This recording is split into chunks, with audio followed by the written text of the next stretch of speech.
এটা ছিল 42তম বিসিএস এর একটি প্রশ্ন। sec a plus 10a equal to 5/2 sec a minus 10a equal to what? এই ধরনের অঙ্কের সমাধান খুবই সহজ। এটা হবে 2/5, অর্থাৎ এই sec a plus 10a এবং sec a minus 10a এই দুইটা হচ্ছে বিপরীত অনুপাত সম্পর্ক, অর্থাৎ ইনভার্স রেশিও। একইভাবে cosec a plus cot a এবং cosec a minus cot a এই দুইটারও সম্পর্ক ইনভার্স, অর্থাৎ এটা cosec a plus cot a half হলে cosec a minus cot a এটা হবে 2।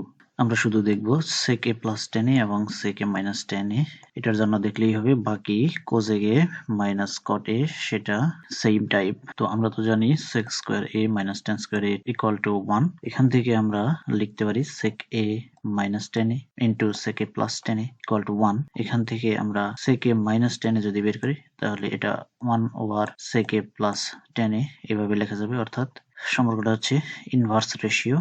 সেই জন্য sec a plus 10a এটা যদি 5/2 হয় তাহলে sec a minus 10a এটা হবে 1 over 5/2, তার মানে হচ্ছে 2/5। অর্থাৎ আমরা এই ধরনের অঙ্ক মান দেখেই আরেকটা মান বলতে পারবো।